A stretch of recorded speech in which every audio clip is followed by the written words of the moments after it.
Kikwana kijjukirwa nti mu kulonda kwa 2016 mutabani we yaliko President wa Uganda Milton Obote Jimmy Akina yakulembera ekibiina ki Uganda People's Congress okukigatta ku NRM bakolere wamu newankubadde nga kitaawe yatuuka kufa nga akyekeka.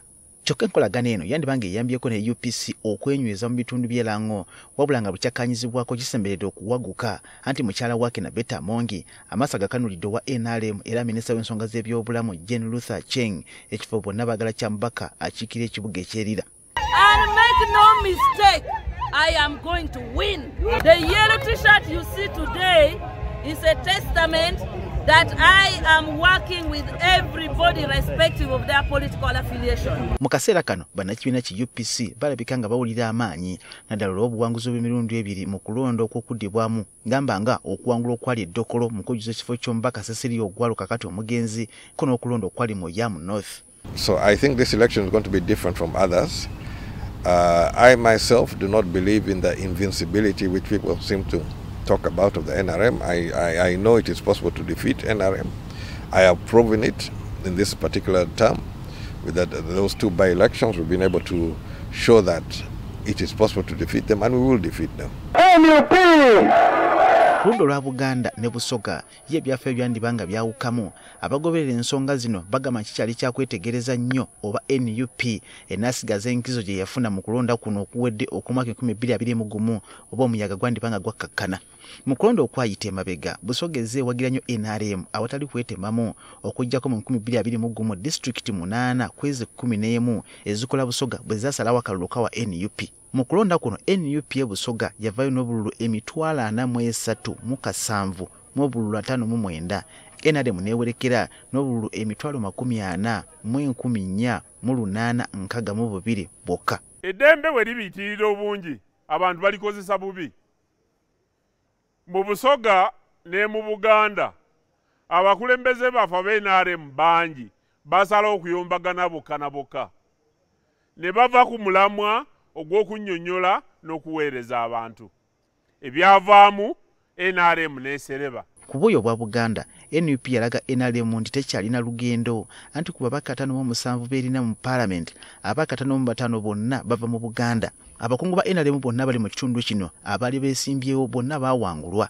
Abatunuulira ensonga z'ebyobufuzi batuwulidde ezimu ku nsonga eziyinza okuba nga zizawaliza abalonzi naddala amaserengeta ga Uganda okulonda batyo kyokka nga zonna ezisinga zifaanagana. Enkola y'emirimu waliwo byatulema okukola, n'enkola ya security waliwo we yawaliriza nekozesa omukono ogw'ekyuma naddala ku nnyanja ng'eziyiza abavubi. Ebyo byonna byatukosa. Ekikulu nsonga ntono nnyo ezikyuse okuva ku byaliwo mu mwaka 2021. Kati tabange ensonga y'obwavu. Ekirwadde kya ssenyiga corona nga kirumbye eggwanga lyonna, eggwanga lyateekebwa mu muggalo, abantu bangi ne bafiirwa emirimu, gwamu obwavu ne bubayonka butaaba. Okusinza ku kubala abantu okwakolebwa mu mwaka 2024 ebyavamu byalaga nti abantu abakola ebitundu nga 33 ku buli 100 abali mu Uganda bakolera lubuto nga bano mu kubala okwangu bakola kumpi obukadde 3 n'ekitundu. Kino kyalaga okukendeera okuva ku bitundu 39 ku buli 100 gye buvuddeko era nga wano gavumenti wetadde amaanyi mu nkola ya PDM okujja abantu mu bwavu. Mu Busoga mwokka abantu abali mu mbeera egwana okusabirwa mu byenfuna bakola ebitundu 38 ku buli 100 nga guno omuwendo guli waggulu nnyo ku muwendo gw'abo wejjira abali mu Uganda yonna abakola ebitundu nga 33 ku buli 100 n'akatuntundu kamu. Bagamba kino kiyinza okwesigamwako ennyo abantu nga balonda. We will use poverty levels as a tool to run against this government.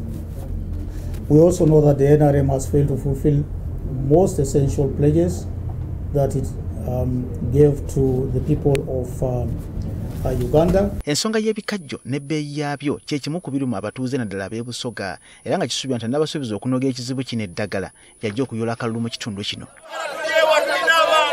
Mu mwaka 2021 ebikajjo bino byali bigudde ebbeeyi nga ttani egula $9,600 okuva ku nusu $17,500 ejjali kisasulwa ku ntandikwa y'omwaka ogwo. Kakano ebbeeyi y'ebikajjo erinnye okutuuka ku $13,000 newankubadde era nga abalimi bagamba tekimala.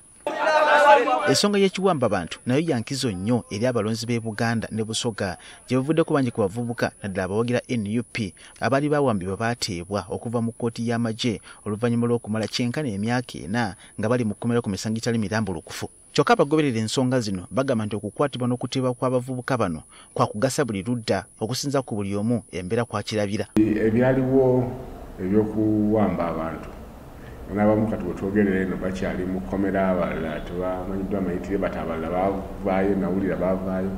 Kitegeeza nti kiyinza okuba emu ku factors naye nga si ejja okuba enkulu ennyo. Ku ludda olw'ebugwanjuba abaayo okuviira ddala mu mwaka 1996 akalulu basalawo kakuumira ku buli muntu yenna akutte tiketi ya NRM newankubadde wali batera okuva mu kitundu kino kyekimu ne baŋŋanga omukulembeze w'eggwanga. Abaka mu malako emirembe kuliko ali munywanyi we Dr. Kanokiza Besigye eyakamuvuganya emirundi ena eyali Ssaabaminisita Amama Mbabazi.